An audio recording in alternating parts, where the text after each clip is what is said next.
story of how Jesus Christ, the Savior of the world, was born. The story begins in a place called Nazareth. Nazareth was a quiet, sleepy little town where most people were farmers and shepherds. In this town, there lived a young Jewish woman named Mary. She was a very obedient and God-fearing woman. She helped her parents in the field and did her chores in the house. She was kind and helpful to everyone, and people liked her very much. Mary was going to get married soon to a good and honest man named Joseph. A few days before Mary's engagement, she had a visitor. He was a very special guest, an angel sent by God from heaven. The holy angel Gabriel visited her in her room and called her in her sleep. When Mary opened her eyes, she saw a heavenly figure bathed in a pool of white light floating beyond her window.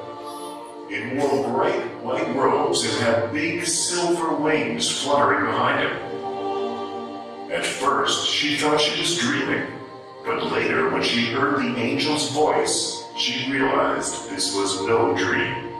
Mary, do not be afraid. I am Gabriel. God has sent me to you. He loves you, and you have been chosen for something very special. Your kind heart and pure soul is of great value to the Lord. You are fortunate that God has chosen you above everyone else for this special task. I'm not afraid. I'm honored to know that God has chosen me to carry out His wish.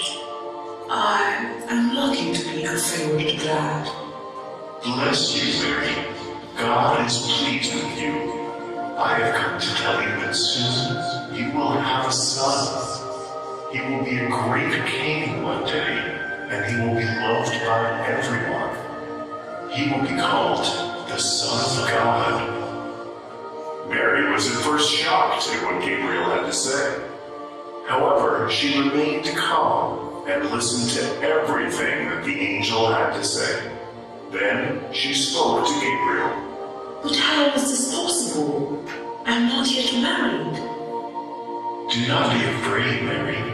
The Spirit of the Lord will take over you, and you will be blessed with a son. He will be called the Son of God. He will do great things for the people. He will be hailed as the King of Jews and the Savior of mankind. I'm grateful for whatever the Lord has done for me. I'm happy to have His wish come true through me. The Lord is with you, Mary. You are blessed. Go in peace. Gabriel then left the house of Mary and returned to heaven. In a few days, Mary became pregnant. In those days, it was very unusual for a girl to become pregnant before marriage. However, Mary explained everything to Joseph about the angel and God's wish and the son they were going to have. Joseph was a good man, and he accepted everything. He married Mary in a few days. In those days, the king of the land announced a census. He wanted every citizen of his country to be counted and documented. Since Joseph was actually from Bethlehem, he had to go there to be counted. Bethlehem was a long way from Nazareth. Joseph and Mary had a long and difficult journey ahead to Bethlehem. There were no cars or other means of transportation except for a donkey. The whole journey had to be made by foot. Mary sat on a donkey and Joseph walked behind them. It was even more difficult for Mary since she was going to give birth to her baby.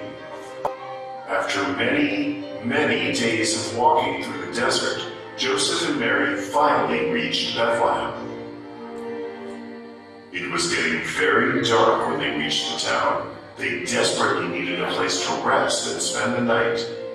But all the inns were full, and nobody would give them space to spend the night.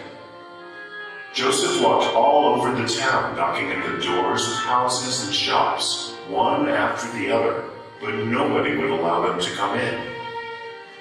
was about to give birth, and it was important that she have a safe and comfortable place for the baby and herself. Joseph and Mary kept feeling hopeless. After searching for a while, Joseph found an empty barn built for cows. There was plenty of fresh straw there. Joseph used the straw and managed to make a bed for Mary. Later in the night, something magical happened. Mary gave birth to a beautiful baby boy. Joseph made a small bed of fresh straw in the manger and laid him there. It was warm and comfortable, and the baby slept happily in the manger. Mary was happy that the predictions of the angels had come true. Jesus Christ, the Savior of this world, was born in a humble manger. That same night, while Joseph and Mary were looking for a place to stay the night, not very far away, two shepherds were out looking for their sheep on a hill. Suddenly, they were blinded by a bright light from the sky. They opened their eyes to find a beautiful angel in front of them with long golden hair and silver wings. She wore a shimmering white and gold dress which sparkled in the moonlight. The shepherds did not know how to react and were amazed. Then the angel spoke to them. Do not be afraid. I have come to give you good news. Tonight, in the town of Bethlehem, a baby boy has been born. His name is Jesus. He will be known as the Savior of the world. You will know him as Jesus when you see a baby boy wrapped in the clothes of the manger. Go to the villages and let everybody know of this happy news. Let everybody know that Jesus, the Savior of the Jews, was born today.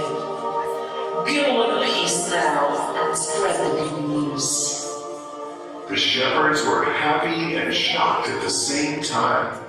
They were overjoyed at the fact that a Savior was born, and they ran towards Bethlehem to find baby Jesus, the King of the Jews, who had been born in a humble manger. When they eventually found the baby in the manger in Bethlehem, they praised him and bowed down in worship. On the night that Jesus was born, 3 wise men were traveling on their camels across the desert. Suddenly, they felt a flash of light come down on them. They looked up at the sky and they saw a bright star. It was a kind of star that they had never seen before. The 3 wise men were aware of the prophecy of Jesus. They were waiting for the star of Bethlehem to appear, and when they saw it, they were overjoyed. It meant that the Savior of the world and the King of the Jews was born. At the time of Jesus' birth, the country was under the rule of King Herod, who was a very selfish and evil king. When the 3 wise men informed King Herod of the star they had seen in the sky and what it had meant, King Herod was worried that he would lose his kingdom to this baby boy. He told the wise men to find the baby Jesus and let him know where the baby was. Although the king informed the wise men that he wanted to find the baby so he could go and worship him, Herod was actually plotting to kill the child. He feared that Jesus would grow up to overpower him someday. The 3 wise men followed the star for several days and found baby Jesus in the manger. They were surprised to find the future King of Jews lying in a barn. They found the barn in which Jesus was born a few days after he was born. Finally, the star stopped right over the manger. They smiled at Mary and bowed down in reverence to the new baby. They had brought gifts of gold, frankincense, and myrrh for the baby. These were very valuable gifts and only given to kings. It was highly unusual for anybody to give these precious things to a newborn baby. However, this was no ordinary baby, and the wise men fully understood the purpose of Jesus' birth. And so, Now you know the story of Christmas and how the mighty Savior of the world started his journey on earth. The story shows us that great things can have small and humble beginnings.